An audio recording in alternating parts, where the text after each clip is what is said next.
right, settle down easy. Okay. All right. We're here today to talk about a specific subject. What might that subject be? How effective is fake news? Fake news, the folly of all people who don't understand the internet. Now, if I'm to be correct, we have a special guest tonight, don't we? Yes, we do. Her name is Crystal, and she writes for the newspaper in Lapeer County. Crystal, that's a lovely name. Let's hope she has something to say on the subject. I'm Luke Tilley. I'm Becca Schwab, and running a little bit late today is Chloe Fenslow and Bobby Opolinski, and they will be here with us later. And a word from our sponsor, Government Printed Media. Because the government would never lie to you, right? Right?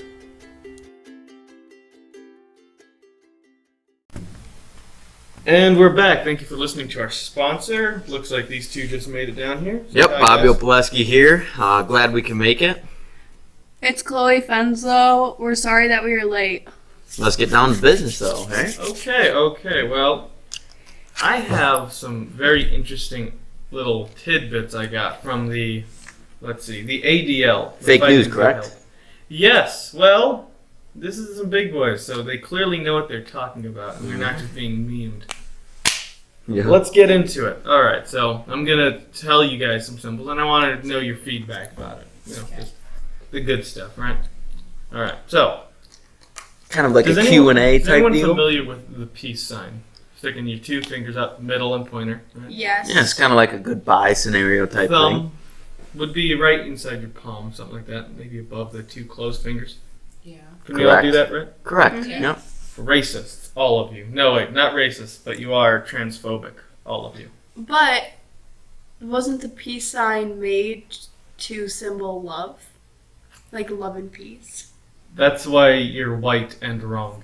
All right. So, believe it or not, now by the idea of fighting hate, this symbol, the peace sign, is transphobic. This is not a joke because, all right, if you do it, there we go, with your left hand, that would make a G. And Explain would what that be is. That's two. the thumb, correct? Yeah. The thumb is the G. It sort of makes like a uppercase G, and the two fingers stands for two genders. So when you make that symbol, you're taking a stance against transphobics. No. You're gonna have to bleep that. I'll do it later. Yes, transgendered people. So what do you guys feel about that? That it's a little bit of a change in my thought process because I did think that was peace, but I'm just going to have to use it in a different way now Well, if it I were leads to ever white use it. guilt, because it doesn't stop here. Okay. Well, Now we have more symbols. by I guess the I'll never ADL. use it then. The ADL, they have an entire database for hate symbols, and some of these are more ridiculous than others. Of course, we have the basic swastika or SS, whatever. But I've nitpicked a bit, and I found a few that you guys might like to listen to or Alright. see. All right, let's see. The sign White Lives Matter. You guys may have heard this, like, the Black Lives Matter movement. No, Yes, of movement. course, I yeah. get it.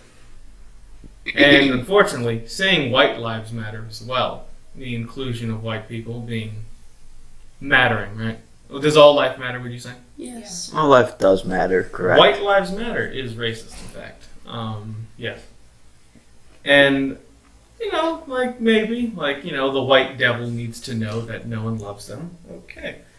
How do you guys feel about that?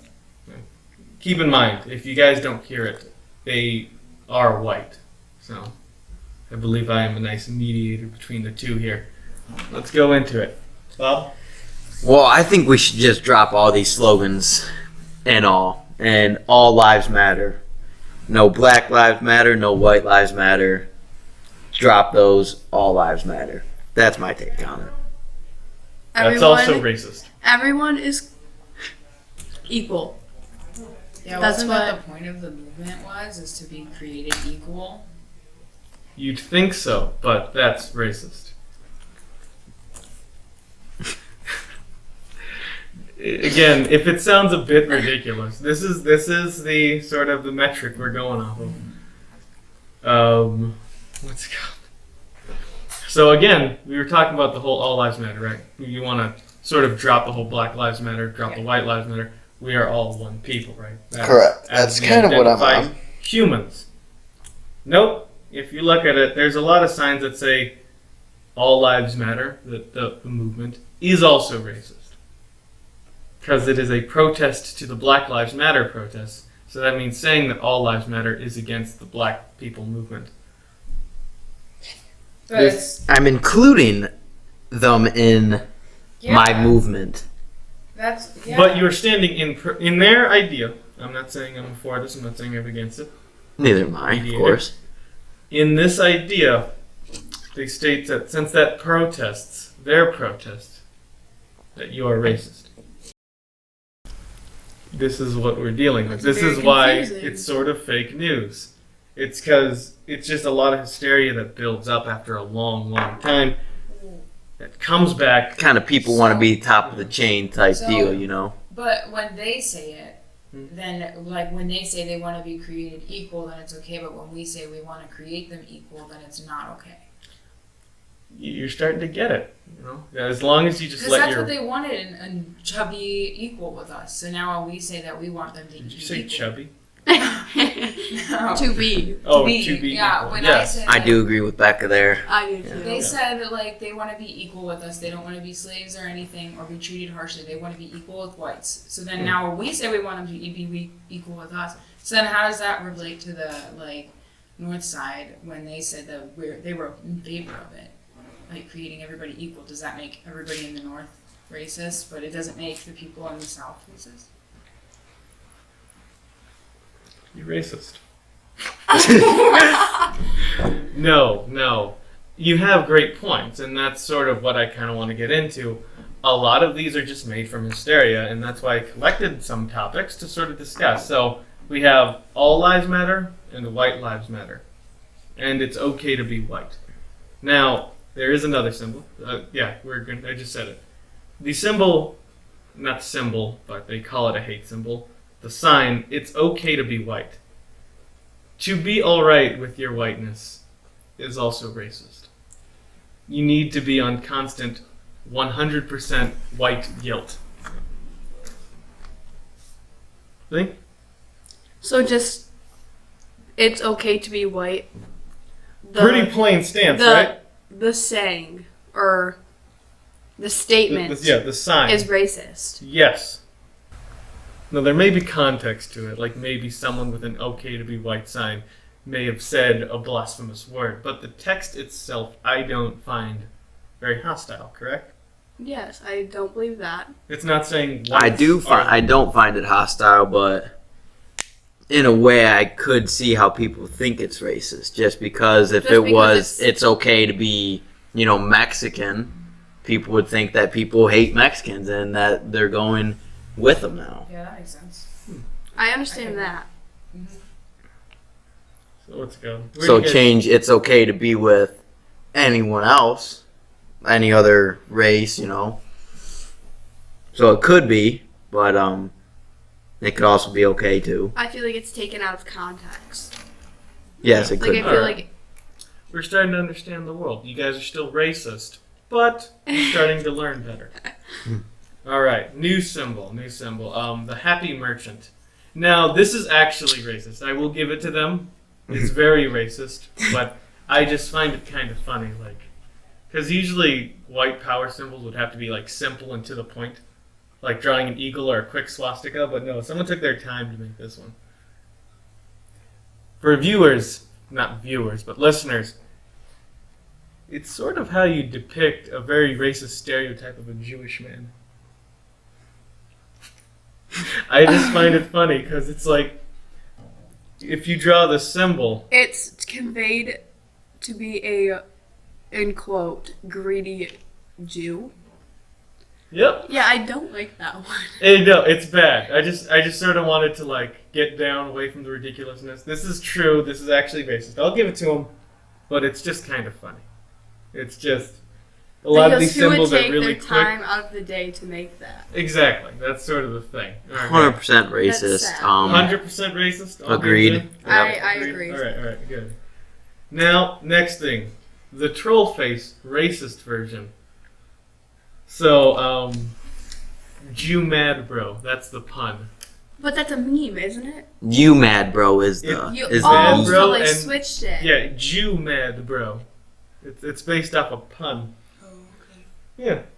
Also, Pepe So the that's Frog. kind of just immature. Yeah, you know, Okay. something like that. Yeah, I see. A little bit of immaturity. Now, are you guys familiar with Pepe the Frog?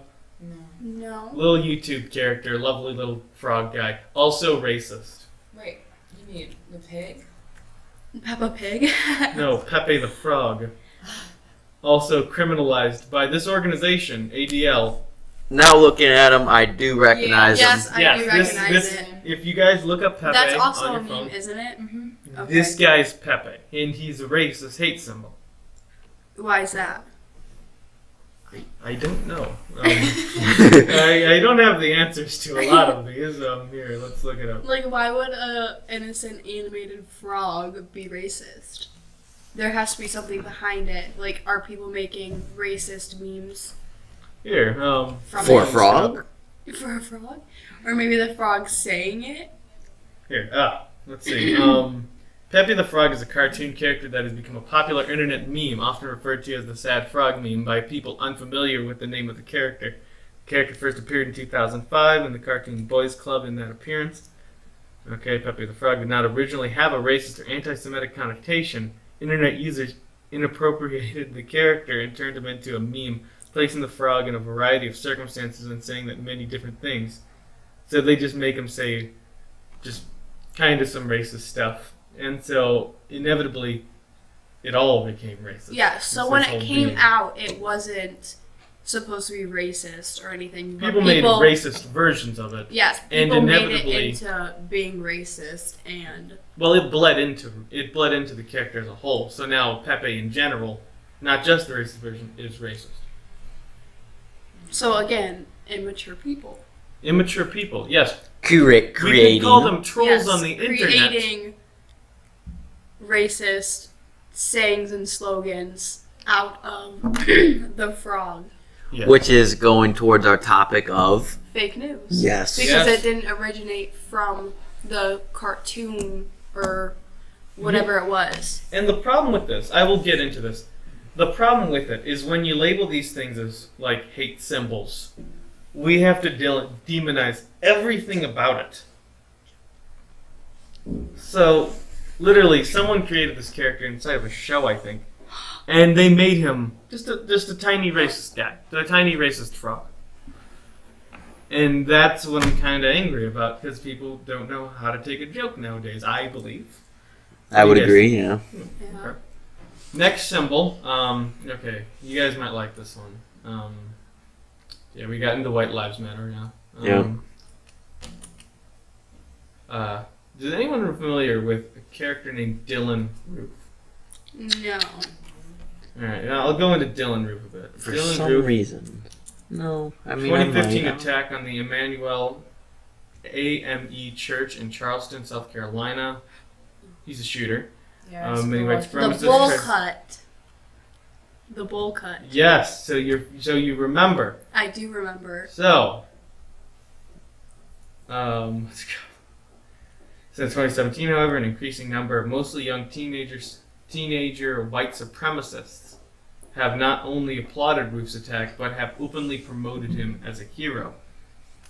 Now, the character Dylan Roof is not the symbol itself. He had a bowl cut, if you look at his pictures, and Yeah. unfortunately, somehow down the road, the bowl cut of Dylan Roof became a white supremacist symbol. So having a cheap haircut, that's racist as well. Oh, I heard about that. Yeah. Not a good kid, but that's something what they so- find white supremacist about him. So, what would it be?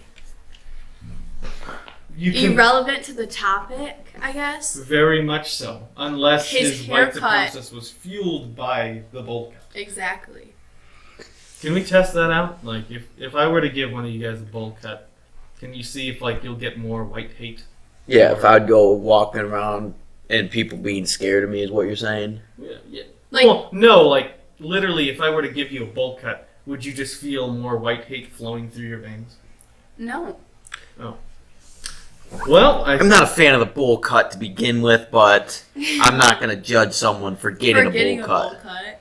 And I feel like the The whole ADL. situation Oh, yeah. doesn't correlate. His haircut has nothing to do.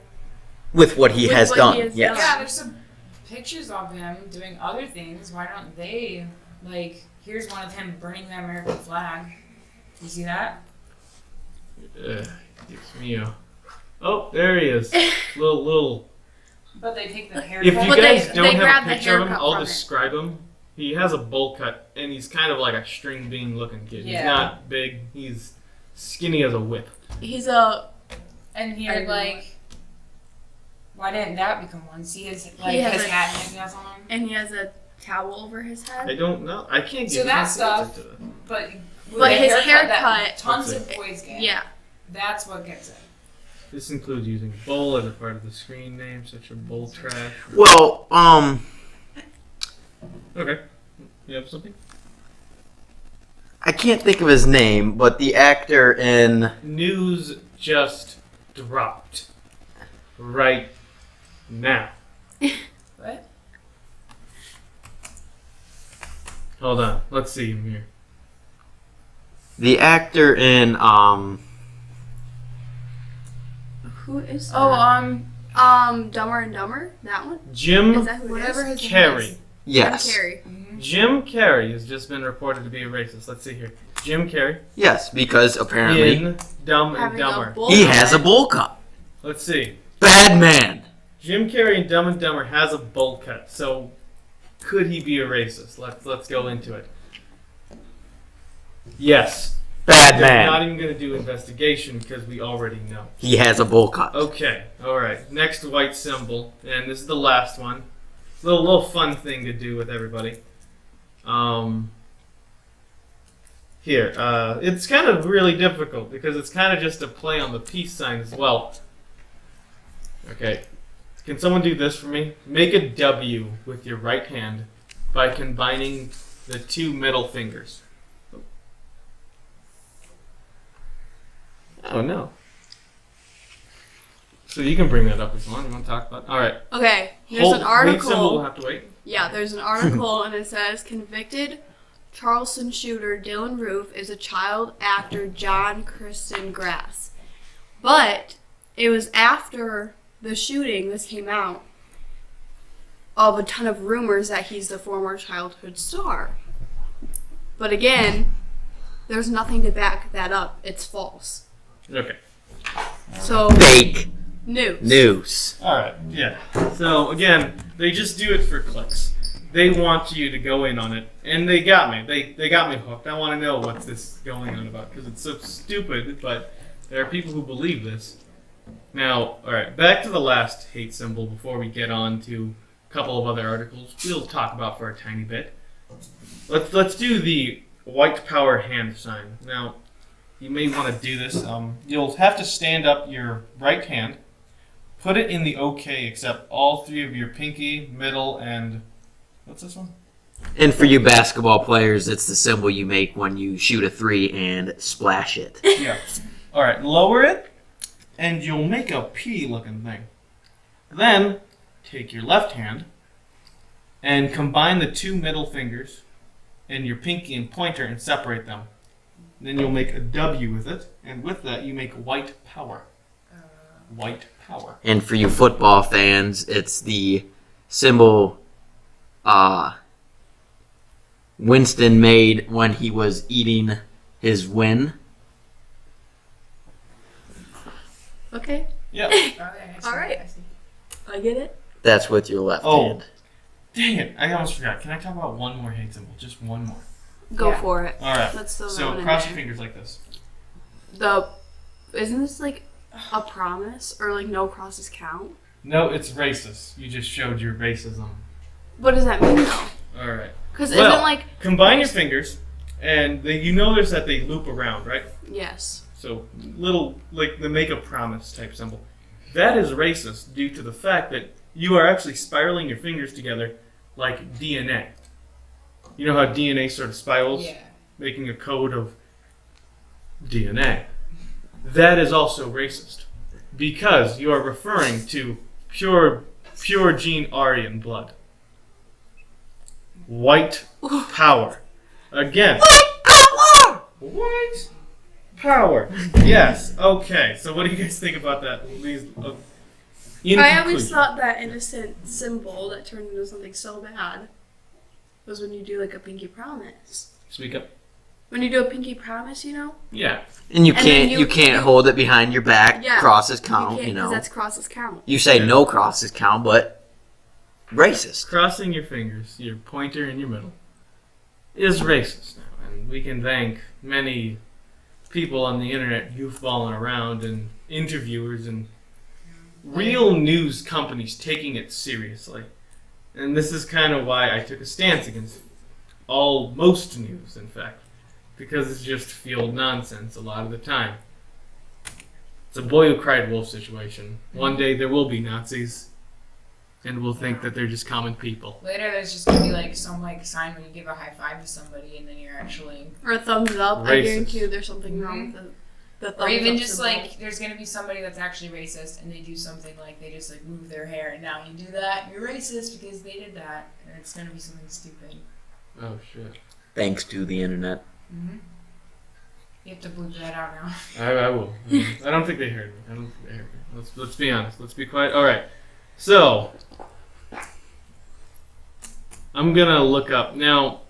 Who here liked the Joker movie? Who here watched the new Joker movie that came out last year? I cannot 2019. say that I watched I it. didn't watch it. I cannot say that I watched it either. I've wanted to, but I've heard a lot of good I things really about it. don't like clowns. Yeah. Common So fear. But he's not a clown. he is. So- Well, he is a clown. He Well, is he's a clown. Joker. His face is Well, a clown. If you watch the movie, he works for a clown. Okay, then I did not watch the movie. So Yes. This I'm better than you because I watched this film. is a That's clown just face. okay. Yeah, no. If that guy is Joaquin Phoenix, he's a good actor. He knows how to be weird. He knows how to dance. Now, this movie is about a guy beaten under his luck who rebels against the system, kind of like a I've had enough type story. okay. And it's very like it's a character study of the Joker taking a different light to it. And in it, there was a lot of hysteria coming from the media, believing that this will lead to mass murders. Really? Yes. All right. Is anyone familiar with what an incel is? Well, an incel is a sort of short term for involuntary celibate. So I'm not. Let's just trim it down. They're awkward internet losers. Let's just say something like that, like they can't talk to girls and whatnot. Look up incel if you want to. Do your own research. Inside this film, they believe that the incels would rise up and rebel against the system, killing a bunch of people because of this film coming out. And there were a lot of media people against it. So they sent police to movie theaters to pat down people who were going to see This the Joker was a movie. big thing. I remember this. Yes. Like people being scared to go to the movies because of the Joker movie. Yes. That somebody would do something like maybe a mass shooting at the movie theater. People were scared to go. Yeah. And if you don't know, the Joker, it almost made over $1 billion. Here, let's look up Joker. Yep. How much money did it make? Box office $1.72 billion. Insane. Budget was 55 to 70 million. A very nice story with it's good. It's a good film, and people were freaking out because it played a white man who gets beaten up by the system. It says he was isolated, bullied, and disregarded by society. That's a good thing. Yeah, that's not good for him, but like that was sort of a character piece we were talking about, and people were pissed because there was one party that was pissed because it said the incels would rise up and attack, and then there was the second party which said he's a white man so he can't be repressed. How do you guys feel about that? You don't even know what to say. These are trying days. We are truly in the worst timeline. Well, I don't know about that, but let's see here. So yeah, incel white men. It will increase their violence, and they'll see themselves in Joker and want to murder everybody. And I just find it ridiculous. This happens a lot. It happens too much, where people just freak out about something little and think that people will take real world action to this. But really, the one movie we should be worrying about... Kind of like when everyone thinks the world's going to end. Yeah, it caused a lot of hysteria and violence, and just caused a lot of mayhem that didn't need to happen. When really, we should be worrying about Frozen 2. Has anyone seen Frozen 2? Yes, I have. Child. Anyways. No, I'm just kidding. Watch what you want to watch. It's a cute little movie by Disney, am I correct? Yes, but Frozen 2, there was things in it that I believe were not for little kids. Like the way they would say stuff or how things happened, I feel would put a bad image in little kids' heads. Well, it caused a machete fight. What? Alright, let's go into this. Families left shocked after Frozen 2 screening ends in machete brawl. This has been reported on the news, and it's kind of funny because it doesn't have anything to do with fake news, but it's something that happened from a child's film. And it just goes to show that this machete brawl happened from Frozen 2, and Joker was the one that was put up for questioning. Police showed up to the Joker films to pat people down because they thought that they were suspect.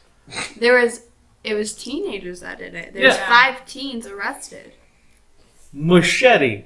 At Frozen 2. A massive brawl involving machetes at a Birmingham Star City cinema in England.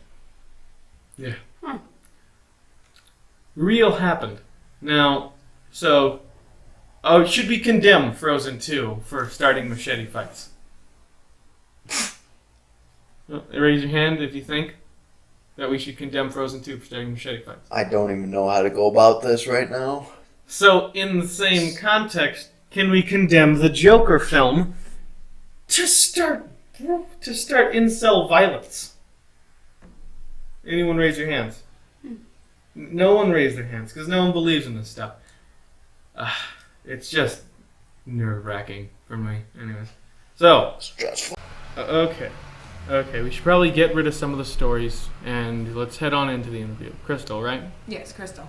Alright. So you're going to call her up then? Yes. Cool. Let's see what she has to say.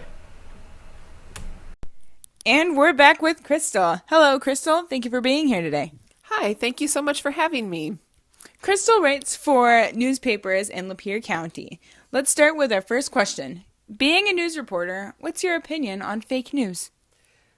It's irritating, to be frank. I've been writing for newspapers for more than 20 years, and my top priority in that time has been to report on what is happening in an honest and, as much as possible, unbiased manner. True reporting involves gathering facts about a topic and creating a readable piece that can be understood by the average reader. In a way, your job as a reporter is a teacher. Anyone who deliberately spreads misinformation or who doesn't do the necessary legwork to ensure what they are writing is true is doing damage to both the readers and the profession. On to question 2. If another journalist posts false information about a shared topic, how do you deal with fake news in your career? I suppose that depends on where that journalist's work is published. If it's local, I might reach out to that person and let them know that there is misinformation in their article that they might want to clear up. If the person is not accessible or if the misinformation was included on purpose, I think my course of action would be to write something factual on the topic and allude to the misinformation presented by other sources. On to question number 3. How do you think fake news could affect somebody? Has it ever affected you personally? Misinformation can definitely be harmful. People form opinions based on what they read, and they act based on those opinions. If what they read is incorrect, that can do some serious damage when it comes time to act. Fake news has made me much more of a skeptic when it comes to trusting what I read. If I'm reading up on a topic and plan to act based on what I read, I make sure I do a lot of research from different sources and take what I read with a grain of salt. If I'm reading something as research for my own writing, I have to be a lot more careful about what I take as truth, because my name will be attached to it and I will be responsible for spreading that information out in the community. That's a tough place to be in. Newspapers are a community's historical record, and what we as journalists write is preserving these events for times long after we are gone.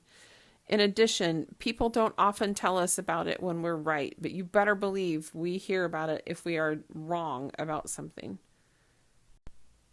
Does fake news normally come from the interviewer or the person being interviewed? What are some times that you've had to deal with people twisting stories for attention and making something bigger out of it than it is? One thing to understand about being the interviewee or the writer is that we all come into things with our own biases. We all perceive things uniquely based on our own experiences. Often, if someone is coming to us requesting some investigative journalism, they are coming from a place of pain. They feel they've been wronged in some way. To them, that is very real. However, it might just be that they don't understand how something works. For example, it's been reported that county treasurers are taking houses away from people who don't pay their taxes.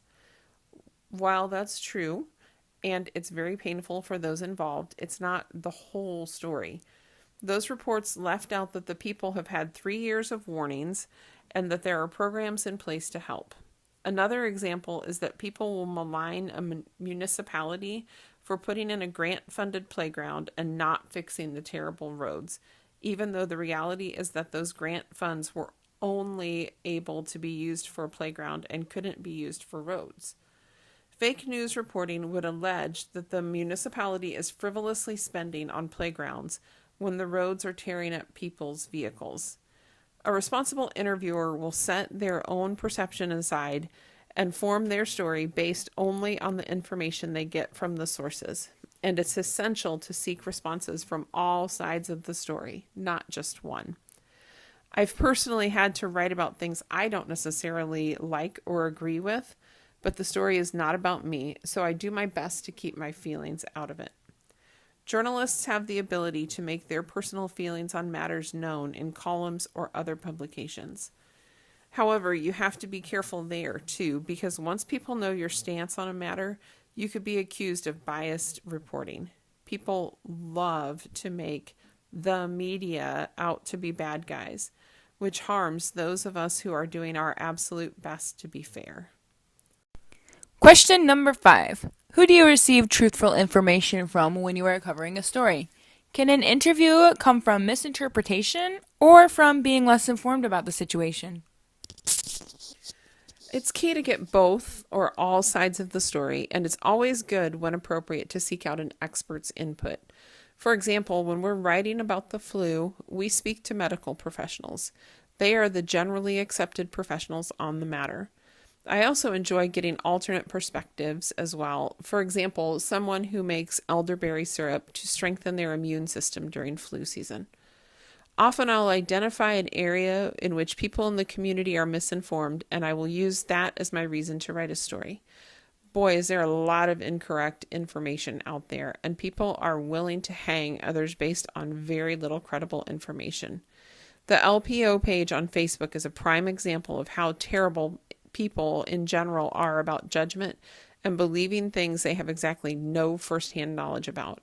I make it a point to not only seek multiple sources for my stories, I'm also not afraid to ask the hard questions to get to the heart of the matter. It's the only way to get an accurate response. Question number 6. In today's society, media outlets race to be the first to publish. How does this cause fake news to increase? How do social media outlets affect your performance? The rush to be first means that often the information released is speculative.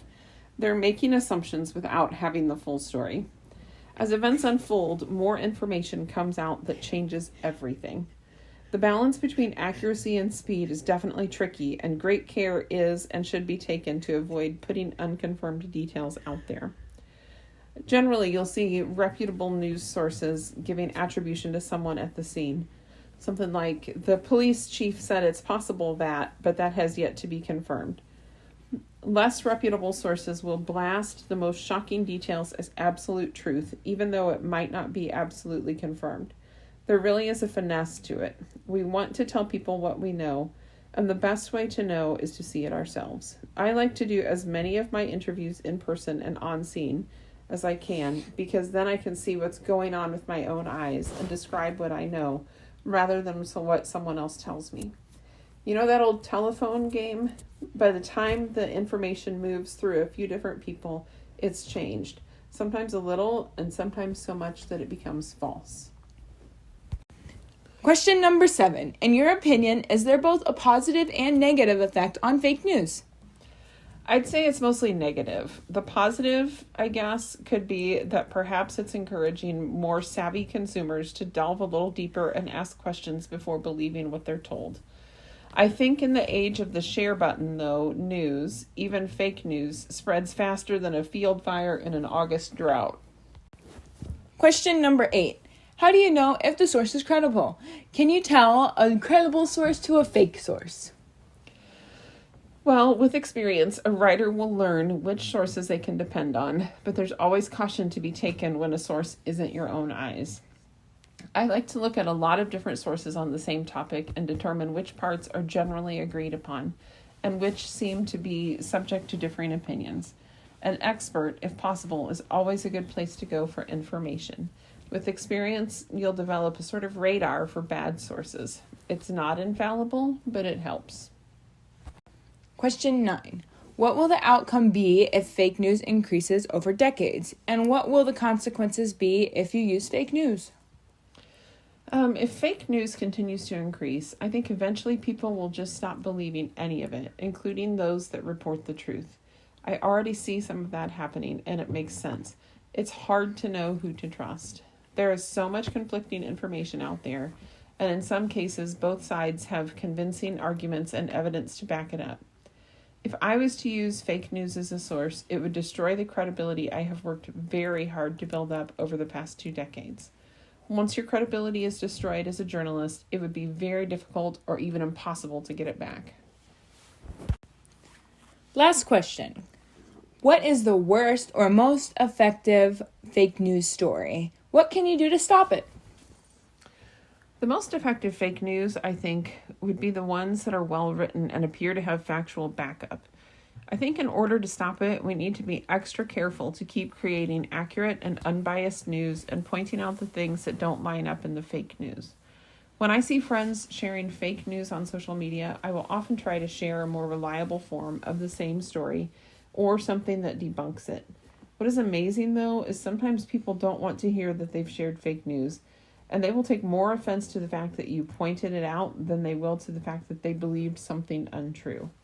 For that reason, sometimes I will just move on without saying anything. It's really sad. The only way to combat lies is with the truth, and sometimes people are really committed to believing the lies.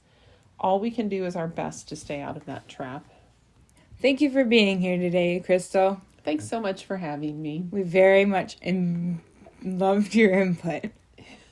It was an honor to be here, Becca. That was awesome. That was awesome news. I hope all of our listeners learned something from that. Yeah, preferably. Let's see if people won't always believe their lying eyes and ears. Yeah. And actually listen to some real news. Yeah, thank you guys so much for tuning in to our podcast. We enjoyed having you listen. I'm Luke Tilley. Bobby Opoleski. Chloe Fenso. Becca Schwab. And we're out of here.